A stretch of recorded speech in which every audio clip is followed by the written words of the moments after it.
c'est le début de semaine et je vous en souhaite une très, très belle. J'espère que la fin de semaine a été agréable pour vous. Surtout, bienvenue à La Vie en Mauricie. Vous le savez, lundi, on voyage et on vous propose avec Justin Bordelot vraiment un magnifique voyage, les îles de la Madeleine. Je sais qu'il y a plusieurs personnes qui rêvent d'aller visiter cet endroit qui est un peu loin, mais tellement magnifique. Donc, on va en parler avec Justin dans les prochaines minutes. Et là, je vous avoue, je suis un petit peu gênée.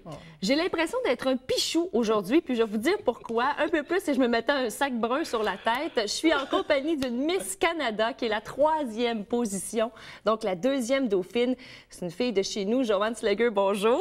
Bonjour, ça va bien? Ça va très bien. Non, mais c'est vrai, quand elle est arrivée, surtout avec la bannière, tout le monde à la station, surtout les filles, on se disait... Wow! On est comme un petit peu intimidés d'avoir une Miss avec nous. Tout d'abord, Joanne, bon, tu es arrivée en 3e position de ce concours très prestigieux Miss Canada. Merci. Qu'est-ce qui t'a donné envie de participer?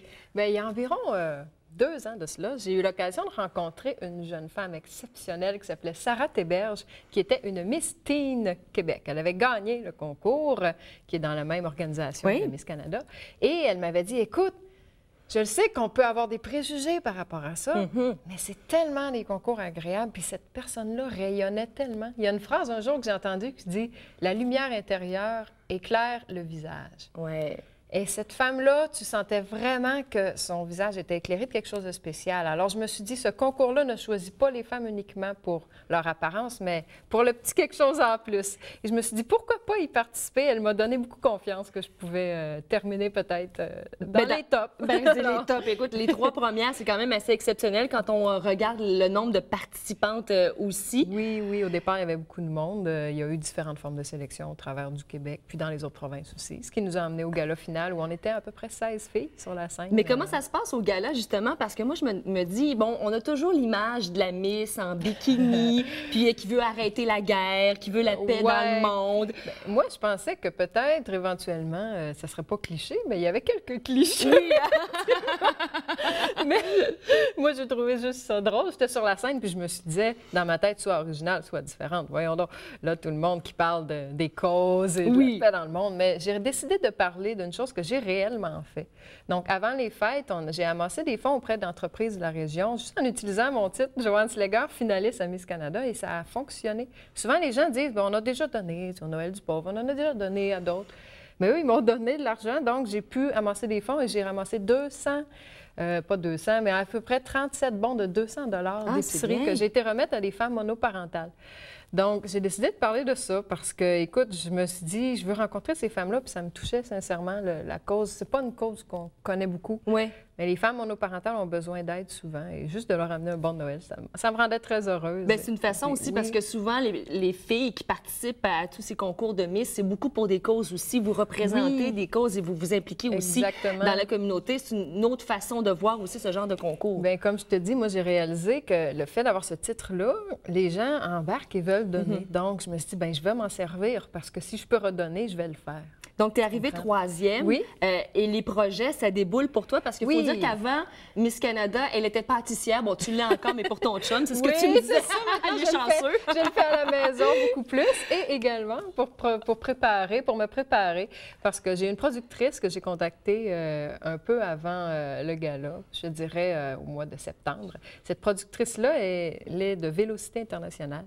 Et quand elle a vu mon projet d'émission, c'est un projet confidentiel, mais quand elle a vu mon projet d'émission, elle était emballée de l'unicité du concept et elle a dit, écoute, je veux travailler avec toi là-dessus. Donc, si je peux dire la chose la plus extraordinaire, la couronne que ça m'a amenée, c'est ce projet-là sur lequel je travaille à temps plein maintenant. Donc, on va te voir à la télévision, c'est sûr, dans la prochaine année. J'aimerais beaucoup, oui. Et on est très concentrés sur ce projet-là et ça se déroule très bien pour l'instant. Donc, on peut dire que pour toi, Miss Canada, ça a été vraiment... un genre de tremplin, mais je dirais même avant d'avoir le titre de dauphine, le fait d'être dans les finalistes m'a permis d'être remarquée parce que j'ai pris une initiative. Donc, j'aimerais que les petites filles, des fois, qui se disent « je veux attendre d'être Miss Canada », puis ça va m'amener toutes sortes de choses, qui se disent « on peut prendre aussi des initiatives dans la vie pour faire les choses avant pour préparer, pour toujours avoir un plan d'action. Et pas attendre, justement, que tout Oui, nous pas arrive. attendre après un titre ou une bannière. Et là, la bannière est venue, je suis très heureuse, mais je pense que bannière ou pas, j'aurais continué dans cette direction-là. Bien, tu as un bel exemple à suivre, Joanne, puis je suis contente parce qu'on se connaît depuis quand même quelques années. On s'est vu déjà. dans d'autres circonstances, mais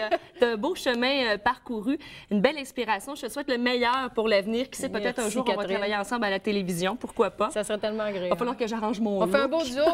Oui, c'est ça.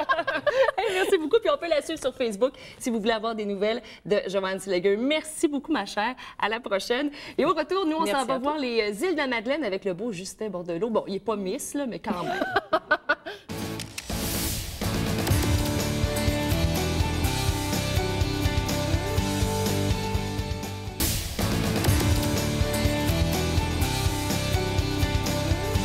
Il est le plus beau de nos chroniqueurs, peut-être pas assez pour être Miss Homme Canada, mais quand même, Justin Bordelot, salut! Allô, Catherine? J'y travaille C'est travaille ça. présentement. Et là, j'ai l'impression que les autres chroniqueurs se disent, ben voyons donc, qu'est-ce qu'elle dit là?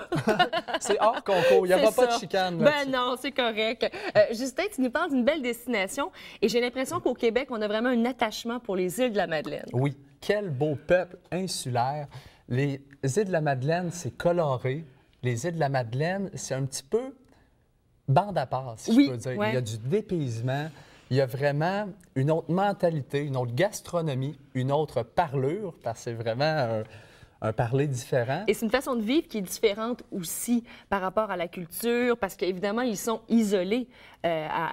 On s'entend que les gens qui demeurent sur les îles de la Madeleine, ils vont pas à Montréal 4 fois par année non plus, là, parce que ça coûte cher l'avion et tout. Exactement. Donc, c'est vraiment une façon de vivre. Ah oui. Puis chez Voyage Arc-en-Ciel, c'est vraiment notre produit classique, les îles Ouais. de la Madeleine. On le fait depuis des années avec notre passionnée des îles, Céline Bédard. Je dirais même que c'est ses amis, les Madelinos. Oui. Elle connaît beaucoup de gens là-bas. Elle est bien reçue et elle est très appréciée aussi des Madelinos. Elle adore les paysages des îles, elle adore les gens des îles. Donc, ça paraît, là, ça transparaît dans nos voyages. Eh bien, c'est tellement beau. Et d'ailleurs, je me demande, les gens qui vont aux îles de la Madeleine, souvent, et tu le dis souvent, les gens ont peur de s'ennuyer. Oui, c'est Parce ça. qu'ils se disent, oui, mais une fois que j'ai vu les maisons, que j'ai vu la plage, on fait quoi? Oui, et c'est là que j'interviens. Interviens, mon J'ai Justin. beaucoup de suggestions pour les gens qui vont s'y rendre. D'ailleurs, nous, ce qu'on a préparé, c'est un très beau programme avec énormément de visites, de musées, microbrasseries, sorties en mer, visites de fumoirs. Donc, vraiment, les trucs qui sont plus traditionnels, qui sont typiques des îles de la Madeleine, vont être mis en surbrillance là, dans notre voyage. Ce qu'on propose en plus, c'est une formule un petit peu inédite. On est les seuls à offrir ce produit-là de cette façon-ci. Donc, nous, ce qu'on propose aux gens, c'est de partir en avion, vol direct en partance de Trois-Rivières. Je suis d'ailleurs très fier de ce produit-là. Ah, génial! Donc, nous, on a un beau vol nolisé qui quitte de Trois-Rivières vers les îles de la Madeleine. Donc, ceux qui disent c'est loin les îles, ça ne me tente pas, Parce bien que là, c'est ils vrai n'ont qu'en- plus d'excuses. Non, c'est ça. Puis c'est vrai qu'en auto, il faut s'entendre, c'est pas la porte à côté. Exactement. Mais en avion comme ça, ça peut va être attirer, bien oui. agréable. Donc, pour avoir plus de temps à destination, nous, ce qu'on fait, c'est qu'on décolle en avion et on revient en autocar.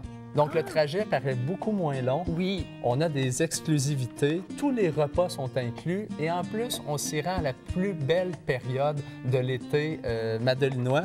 Donc, c'est du 18 au 23 août. Belle chaleur, la brise est confortable. C'est vraiment là, la meilleure période pour s'y rendre. Et les îles de la Madeleine, les gens le disent, une fois que tu es allé aux îles, tu as juste envie d'y retourner. Oui. Parce qu'il y a vraiment une gastronomie, puis on le voit souvent aussi dans les émissions de cuisine. Il y a des chefs aussi maintenant qui demeurent aux îles de la Madeleine.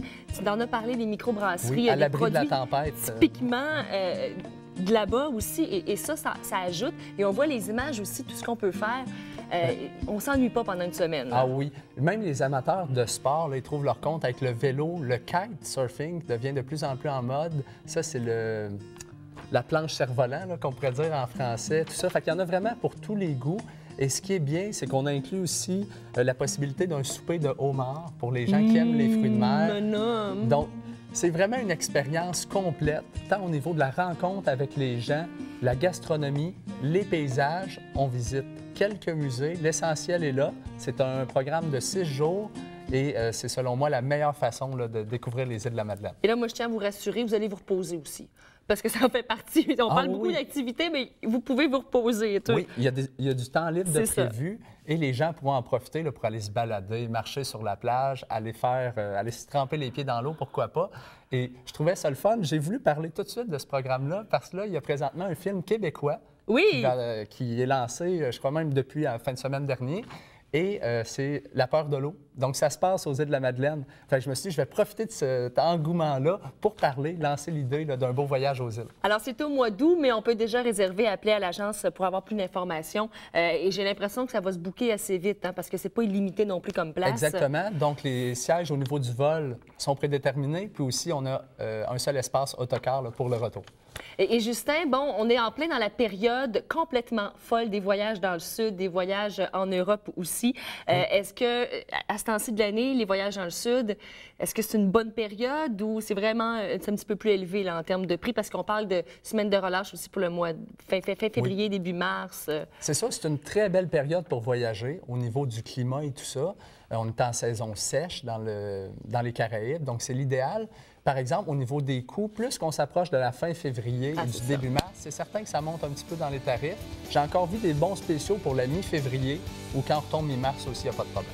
Génial! On va aller voir notre Miss Québec, Justin Bordelot, à l'agence de voyage. Voyage arc-en-ciel. Merci, Justin. Merci, on se revoit Catherine. demain. Salut!